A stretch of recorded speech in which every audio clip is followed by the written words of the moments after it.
Welcome, Aaron, to A House for Arts. It's a pleasure to have you. Pleasure to be here. Thank you. So why don't you tell me a little bit about this Center for Contemporary Circus, and Immersive Arts in Troy, New York. What is its mission? What is it all about? So our mission is to promote, produce, and present the art form of circus, to connect the American audience who doesn't have a strong relationship with contemporary circus to contemporary circus, and show them that circus, as we often have known it in the US, is very different in Canada, in Europe, in places where it's an art form that's thriving. So that's sort of, in a nutshell, the mission. Okay, and describe this a little bit. And what are the circuses in Europe and other parts of the world like as compared to the one in the US? We know it as, a lot of people know Ringling Brothers and Barnum and Bailey, and they know Cirque du Soleil, but there's this whole middle ground of circus that can be more intimate, that can be more theatrically driven, although Cirque du Soleil has always been theatrically driven, but even more so. Movement, dance, it's sort of this interdisciplinary art form that happens to have aerialists and jugglers and acrobats that are all performing in a way that is very different than being in a massive arena with 3 rings, as we know it.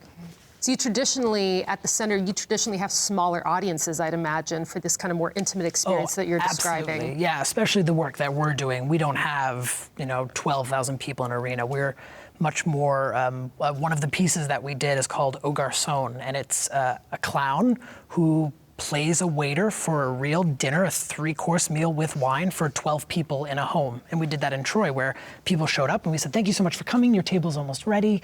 By the way, we have a new waiter starting tonight, so we ask that you be patient with him." And so for 3 hours, it's just a whole dinner with wine and a bumbling clown. It was really interesting. So it almost sounds like kind of improv comedy too, mixed in there. Yeah, and funny enough, it was actually me who was so my background is as a clown. I studied and graduated from the National Circus School in Montreal, where that's where I did my training, and it was very much improv. I mean, we had a structure of what the show would be like, the performance, but it was very immersive, it was very interactive. I offer red wine or white wine to a patron, and sometimes they want white and the next person wants red and the next person wants white, and I get to play with that and how tiring it is to keep going back to get the different bottle. Yeah, so that sounds fantastic.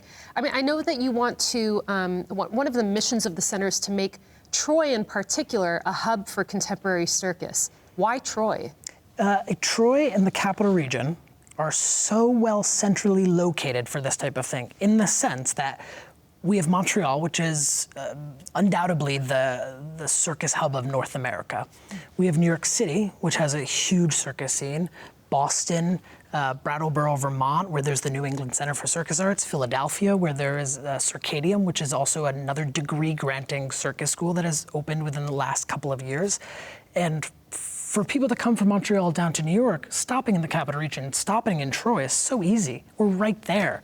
And then you can go from there. You can go out to Boston, New York, Philadelphia, Brattleboro, Vermont. It's all so well located. So you're thinking of the center as being geographically located in the center of all of this, which is really interesting because I think when a lot of people think of circus, at least Americans, they don't think of circus as something that's truly international, but it sounds like you're really framing it that way. Oh, absolutely. I mean, you mentioned the idea of center, and we really are geographically trying to put ourselves in the center, and even in our name we use the word center without actually having a physical home that is our center. We work in Prospect Park. We've done a performance there. We're performing in people's homes. We use a location in Troy for rehearsals and photo shoots called the Gasholder Building, which I've used in the past as an artist, but we don't own that building, and it's not our space, although that would be a dream of ours, is to have a facility like that could have circus year-round. But circus is absolutely international. I mean, we have, up until quite recently, we had artists coming from Europe over to Montreal, and then they want to come into the US, but there's not a lot of people who are willing to present them. So that's where we would come in and work with other presenters in the US, but also the strong presenter in Montreal called La Tehue, which is a venue for circus, and start to see more international artists, circus artists, performing in Troy, New York. Are there any particular programs that the center has done in the recent past that really come forward in your mind as something really remarkable? Last year we did a performance in Prospect Park, and it was us launching 2 projects at once, one being Circus in the Park, which is where we present a free circus performance to the community in Prospect Park, in a park that, in my mind as a Trojan, is highly underutilized. It's utilized, but highly underutilized. So that's something that we love doing, but we also launched Artist First, which is another program where we take an artist who has a creative idea and we put them in the center of the creation process, the producing process, and we work with them to show them, what does a budget look like? How do we market this show? What does the artwork of the show look like? And we really guide them through and then stay on for the future of it as a producer, working with other organizations to see it really come to life. How did you originally get interested in circus, Aaron?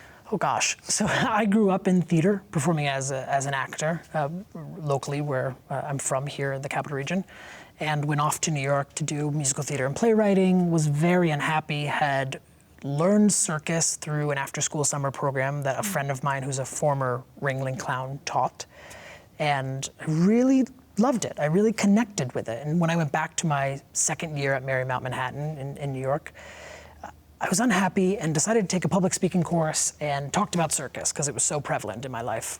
And I was researching different places and came across the National Circus School in Montreal. It was December. The auditions for that school were in February. And I said to my friend sitting next to me in the cafe, gosh, I'd love to go there. And she said, why don't you?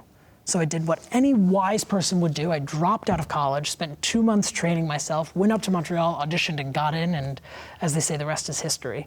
It's fantastic. We've talked a little bit before. You mentioned the kind of perception that people have of the circus, and you describe contemporary circus as an art form. What is it that distinguishes contemporary circus as an art form from what people tend to think of, the stereotype of circus as this kind of raucous display of animal and human feats, huge audiences, and maybe even a little bit body, right? That's kind of the stereotype. What is it that really distinguishes contemporary circus from that kind of stereotype? I like to explain it in the same way that we talk about films, in the sense that circus has always been an art form. There's always been art surrounding it, but when we talk about films, we talk about Quentin Tarantino or Wes Anderson or Martin Scorsese. They're all filmmakers, right? They all fall under this title of film, but then once you start to get into their work, they're vastly different. And we have that in the circus as well, where we had Ringling Brothers and Barnum and Bailey, which was one way of looking at the art form. And then we had Cirque du Soleil, which is another way. But now we have all these other smaller companies that are proposing different artistic ideas. And all of that still is art, and it's still circus. I mean, let's talk a little bit more about the immersive aspect of this. And you did talk about this a little bit before. What's the difference between the immersive arts that the center does in Troy versus, say, when people go to a ballet theater or they go even to a museum where they are surrounded by physical artworks? What might be the similarity or the difference between those experiences and the experience that you and your whole crew are bringing to audiences at the center? Yeah, we're currently co-producing a new work. It had a life before Troy, and we're sort of taking it into the next phase, and that's called Eventide. And it's 2 wonderful artists from Philadelphia, a really fantastic juggler, a wonderful dancer, and the concept for the show right now is a drive-in experience. So it's not just people arriving at this location, driving into the facility where we're going to do the performance, and then just sitting in their cars watching, but rather when they arrive on site, what is that experience? What is the first thing that they're experiencing? Someone who welcomes them. How do they welcome them? When they pull into, we have a little tent outside the facility that one car will drive into. When they drive into that car, into the tent, what is the experience then? And then when they get into the facility, what's the experience? It's always questioning at every moment that the audience is going through this, before the show even starts, what are they experiencing and how are they being removed from their everyday world of our phones and being oblivious to what's happening around us? How do we remove them from that and make them feel like this ticket price, they experienced this whole other thing and forgot about all of that? Yes, that happens in theater. People sit in the theater and they get to watch 2.5 hours of a Broadway musical that removes them from their world, but how can we do it where they're having to react to things around them in that way? It's almost as if you're creating an architecture of experience in a sense. Absolutely. And I mean that both literally and metaphorically. This is so interesting because during the pandemic, especially, that we're all being forced to go onto Zoom for our work meetings. We don't go to physical office spaces to go to work. You submit reports, online for your doctor's visit. You don't go to the clinic. I mean, there's just no more. We all miss spaces. We all miss places, right? What do you think the center is giving to audiences, especially with Eventide, in this current environment that you think people really need right now? It's live performance. That's what we're giving them. I mean, that's what we really wanted when we started talking to the company, 3AM Theater, who we're co-producing this with. We were originally going to present them pre-COVID, and then everything happened, and we put it on pause, and then we said, well, can we still do this somehow? And we said the one thing we don't want to do is online. We want to do it in person, and we want to do it in a safe way for everyone. And that's what we went for, because people are dying for it. I mean, I don't know if you've seen, there's this whole movement right now of Save Our Stages. Our theatrical world in the United States is about to collapse. It is on the brink of collapsing, and people want the arts. They want live performance. So how can we give it to them, and how can we do it safely so we can continue to do it when things go back to what I'm calling our new normal?